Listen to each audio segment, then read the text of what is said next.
All right, for some reason this disappeared. I don't know where it went or why it went, but it did.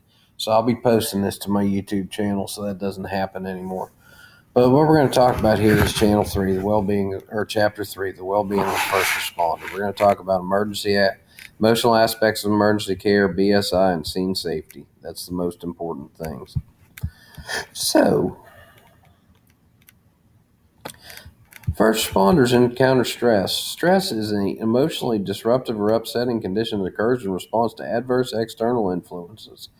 Well, if you think about being a firefighter, you're dead asleep in your bed, all of a sudden you're awoken by a big loud siren, and you get a call for somebody who's not breathing and does not have a pulse. So you have to go from a deep, dark, dead sleep to being able to be on your best game to save this person's life. Can that be stressful? Absolutely, that can be stressful. So there's a lot of stress involved with being a first responder. You have to respond quickly, and you have to do the right thing, and you have to do your job well. And that can be very stressful for a lot of people. It's actually more stressful, in my opinion, to be a citizen first responder than it is to be a on duty first responder. Because if you're a citizen first responder, you're not prepared to, in the middle of the night, all of a sudden hear a big crash outside your house, go down, look, see what's going on, and now there's a car in a tree in front of your house. At least as a dispatch first responder, as a volunteer firefighter, I have a little bit of a clue what I'm going to, so I can start getting mentally prepared for what I need to face. When you're a citizen first responder, you don't have that luxury. Stuff happens right in front of you, and you have to deal with it. So it's actually more stressful to be a citizen first responder than it is to be a firefighter or a police officer or EMT. So what are some things that causes stress? Depends on the person. Pediatric patients kind of stress some people out. That's kids. Infant abuse, child abuse, yeah, that causes stress. Death or injury of coworkers is stressful. Uh, Infant or child trauma can be stressful. Deaths can be stressful for some people. Witnessing violence can be stressful. Mass casualties can be stressful. Amputations or people who are really badly torn up can be stressful for some people. So there's different kinds of stress. Pediatric patients, child abuse patients, multiple casualty incidents. That is a picture outside of the Twin Towers when 911 happened. That's dates rolling up on us. We say we'll never forget, but somehow people are forgetting. This is when we were attacked by terrorist groups. Little trivia for you about this. Whenever one fire company gets one fire alarm, that's called a one alarm fire. You can look at this picture and take a guess how many alarms it was for the World Trade Center. It was 70. 70 different fire companies from all over New York City and New Jersey responded to the Twin Towers. 343 men were killed that day. Firefighters were killed that day. 26 police officers were killed that day. That's stressful. Multiple casualty incidents can be stressful. Domestic violence can be stressful. Amputations can be stressful. So those are all different kinds of stress, and it's hard for us to deal with this stress a lot of times. Death and dying is extremely stressful. Everyone is affected by death. The family, the first responders, bystanders. We don't get into this because we're interested in death. We get into this because we're interested in life and preserving life. And it's very stressful when you do the best job that you can and the person still dies. Sometimes there's nothing you can do about it, though, because that's the natural progression of things, but it doesn't make it less stressful. Whenever we are dealing with a patient who is going through death or dying, we need to be courteous to them and their families. We need to recognize the needs of the patient. We need to be tolerant of angry reactions. We need to realize these patients may be angry, and they're not necessarily angry at us. They're just angry at the world. We need to listen empathetically. We need to basically just be a shoulder to cry on, but we don't want to give false hope or reassurance because we don't really know what's going to happen. We can do the best that we can, things can still happen. All right, what you have right here, this is Elizabeth Kubler-Ross's 5 stages of death. And these are the things that if you ever take any kind of a psychology class, you will learn these. Anything you deal with the stages of loss, you'll learn these. Let's not talk about death right now. Let's talk about something for you guys that would be worse than death. You got called to Coach Dawsey's office, and he announced to you, no matter what you do, you're not going to pass this year. You might not graduate.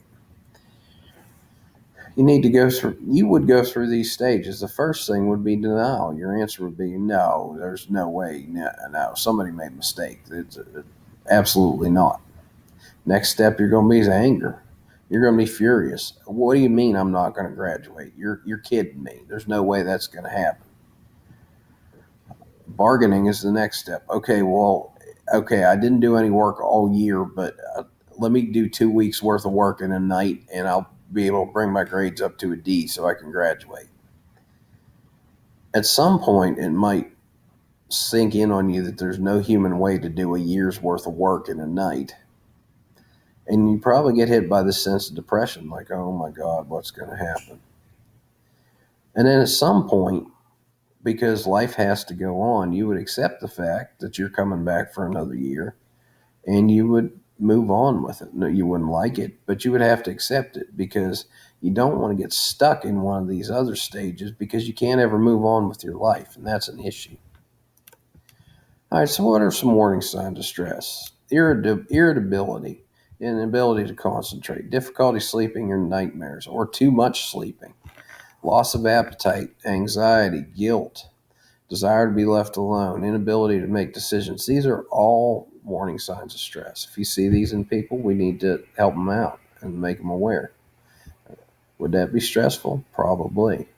How about that? I'm sure that would be. Maybe that would be stressful. That's a form of stress to somebody. All right, burnout. What's burnout? Burnout is a reaction to cumulative stresses of multiple critical incidents, which can cause a loss of energy and enthusiasm, great feelings of frustration, hopelessness, low self-esteem, isolation, mistrust. What's that mean? That means that cumulative stress is piled on top of you and piled on top of you and piled on top of you, that you're to the point where you can't take it anymore. You're going to quit. You quit working as hard as you did. Aren't performing the way you're supposed to. And it happens to the best of people and the best of careers. So what can contribute to it? Multiple back-to-back critical incidents, multiple stressful incidents, one after the other.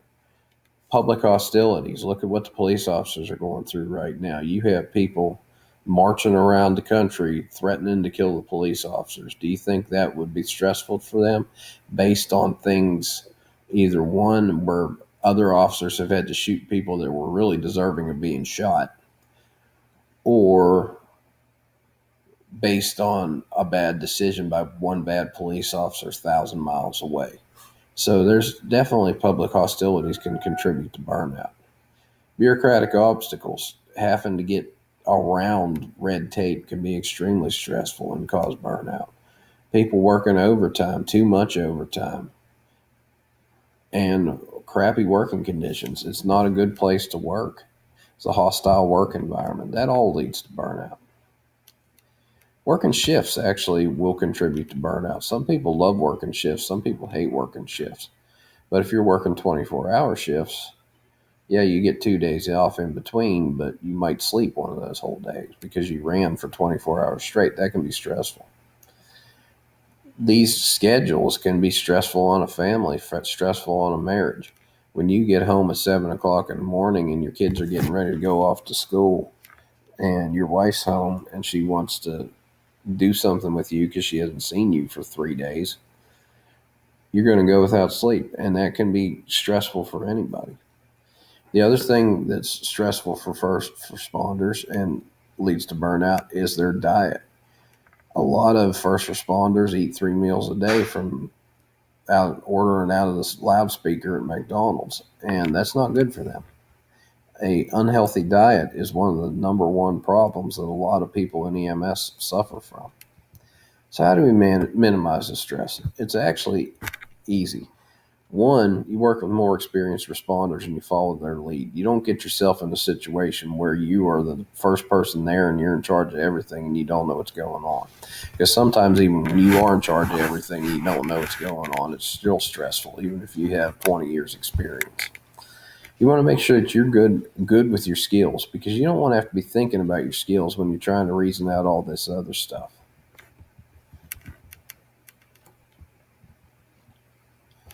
All right. You also need to manage your stress. You need to know what the warning signs are.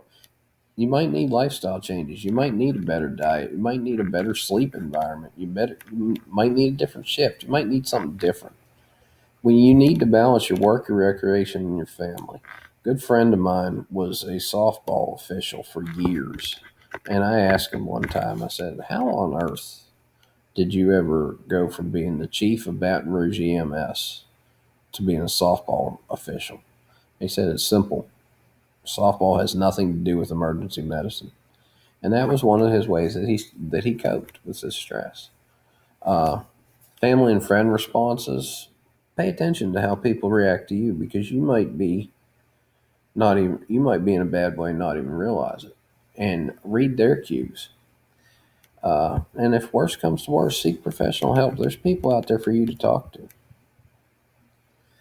Develop healthful dietary habits, exercise, and devote time to relax. You need a break. You can't be keyed up 24/7. Now, they do offer a thing called a critical incident stress debriefing, or CISD, for stressful situations. They're voluntary, they're confidential. They should be held within 24 to 72 hours of an incident. And if you really feel that you need a CISD, you can contact your chief, and your chief can set you up with that. It's usually conducted by somebody that is a chaplain. So when do we need these CISDs? Line of death duties to serious injuries to coworkers, serious injuries or death to children, or any events that has unusual impact on personnel. All right, body substance isolation. A form of infection control based on the presumption that all body fluids are infectious. We make the assumption that any goo that's come out in any human being, it could be bad for us. So we want to protect ourselves from them. But we also owe it to that patient who's sitting right there to be protected from any goo that might be coming out of us. So we kind of trade off and help to protect each other by wearing good BSI. All right, OSHA is the Occupational Safety and Health Administration. In general, OSHA does not have a lot to do with uh, medicine. Usually, most rules as far as safety in medicine are set up by NIOSH, which is the National Institute for Operational Safety and Health. Uh, they oversee hospitals and healthcare, but OSHA does have a regulation dealing with body fluids. And that basically says if you're going to be playing with the goo, you need to be wearing gloves. All right. Your EMS should have an exposure control plan. If you are exposed to these bloodborne pathogens, airborne pathogens, there should be a written plan that says what you're supposed to do, and it usually involves reporting to your supervisor first. So we have bloodborne and airborne pathogens, and now this list is a little bit dated because while these all still exist, they don't have COVID-19 on here, and COVID-19 is an airborne pathogen. It's transmitted through droplets that there's a good chance that we could develop uh, if we don't use proper PPV. HIV is the big one that everybody worries about, but in reality, you don't have to worry that much about it. As long as you wear your gloves, you're going to be pretty safe.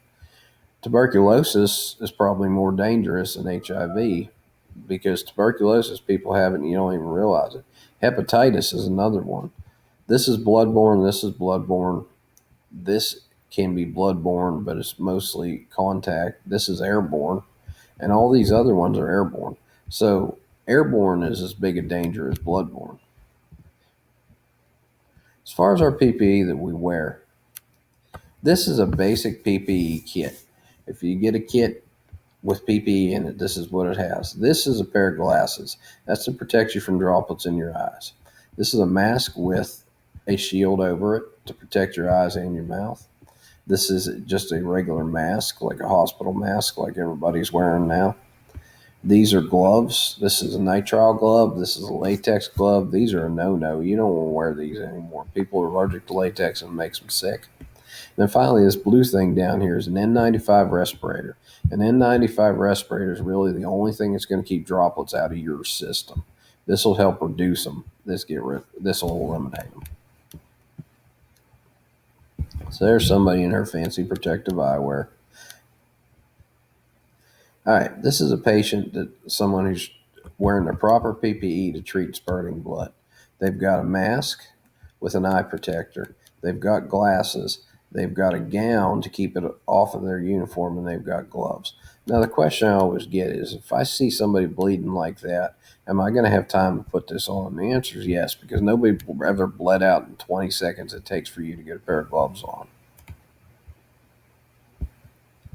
That's a rescuer putting on gloves. Proper glove removal. What you need to do to remove gloves properly is grab them like this rescuer is doing right here and pull them down, put the other one inside your glove, and then make a ball. That's one of the skills that we're going to practice once we finish CPR. This is a rescuer wearing a simple surgical mask. That is the PPE of the day right now, folks. When we run medical calls, that's what we wear. That is a HEPA filter or an N95 mask. That's a respirator. Those are safer. Those prevent you from getting droplets in you. Rescuer cares for a coughing patient. You can see this is an old picture, but guess what? That's what we're dealing with. The proper way to dispose of equipment is with a red biohazard bag. It should be labeled infectious waste, and anything that's potentially infectious should go in that bag. So what do I do with that bag then? Give it to EMS. EMS can get rid of it for you. Hand washing is the single most important thing you can do to prevent the spread of infection. Good hand washing will keep you healthy. One of the problems with hand washing in an ambulance is there's no sink. So hand washing in an ambulance is not always practical. So what we need to do is use our hand sanitizer until we arrive at the hospital, and then wash our hands as soon as possible when we get to the hospital. All right, so what vaccines should I really have if I'm a first responder? Should have MMR for sure. If you're watching this and you go to public school, you have MMR. You should get your flu vaccine. A lot of people say, "Oh, it doesn't do anything." It does. Hepatitis B vaccine. If you're a healthcare worker, you should have a hepatitis B vaccine, and you should have a tetanus shot every 10 years. Now that changes from time to time, but you may need to get a tetanus shot if you're going to work in EMR. Scene safety. Scene safety is your number one priority when it comes down to it. Your job as a first responder, your number one job is to go home to your family at night. All the other stuff is lagniappe. All the help that you do is lagniappe. Because what happens when you're a hero? I'll tell you what happens when you're a hero. You get killed. You run into a burning building, you get somebody out without proper PPE. You go in there, you die. And they put your name on the front page of the paper for a week. They name a building for you. But what you leave behind is you leave behind a wife or a husband. You leave behind children. You leave behind a mother and a father. And that's not fair to them. So scene safety is your number one priority. If the scene is safe, make it safe. If it's not safe, don't go in there, period. Oh, sugar, what happened? Where did you go? No, that ain't right. All right, let me roll down here. I don't know why it disappeared. Hopefully you're still sticking with me by now.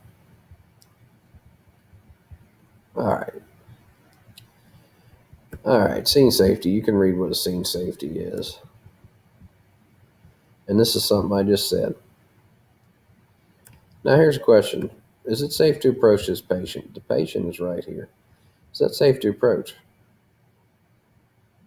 Well, this door's open, right? So I could go in this door. This scene is not safe because this pole was wrapped around this car. Until that pole is secured, it could fall over and squash the car. That scene's not safe to enter. We don't want to go in until it's safe. Haz Mat. This guy's following the rule of thumb.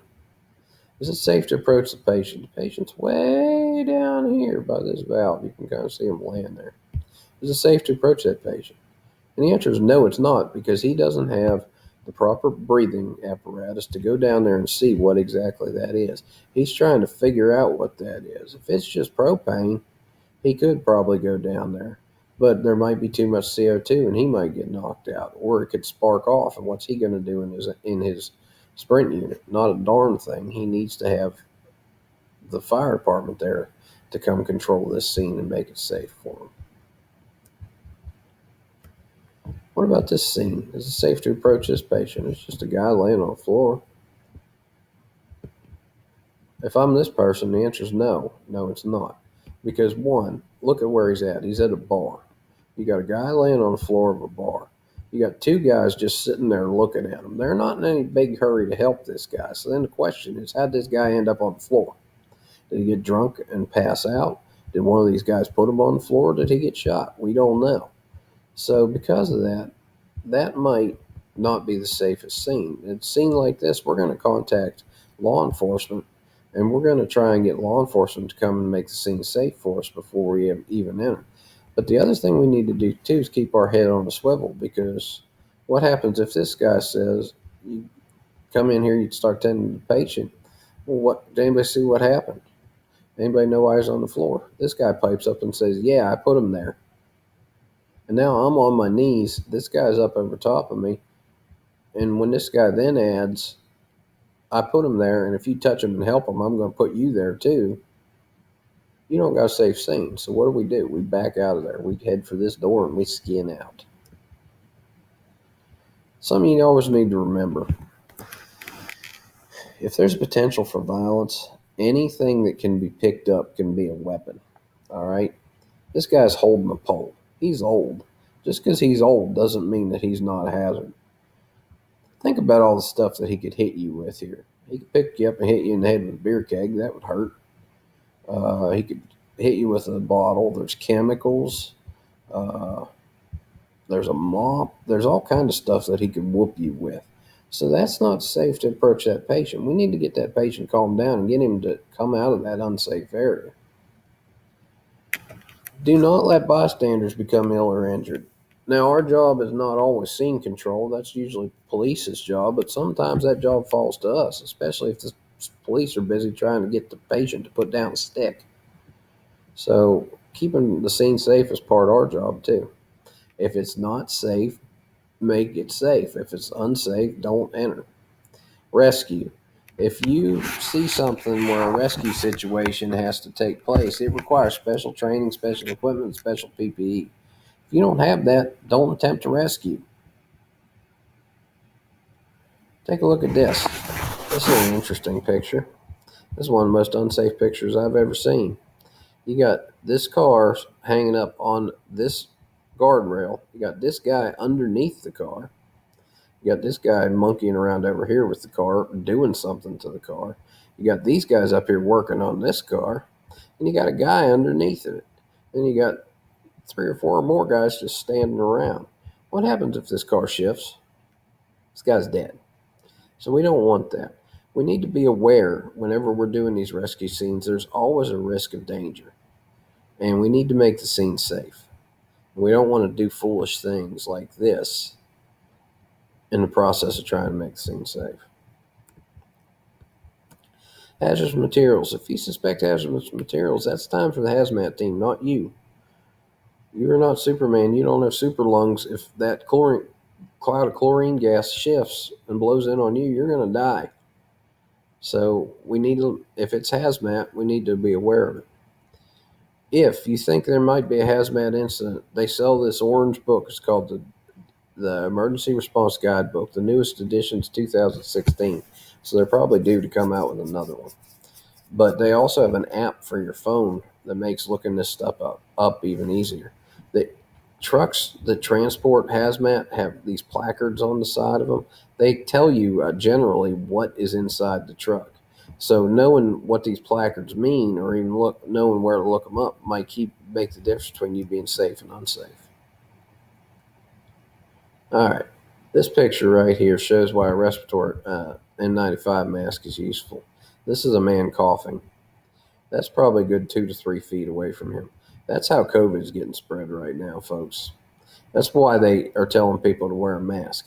Because if you wear a mask and you sneeze, your sneeze stops here.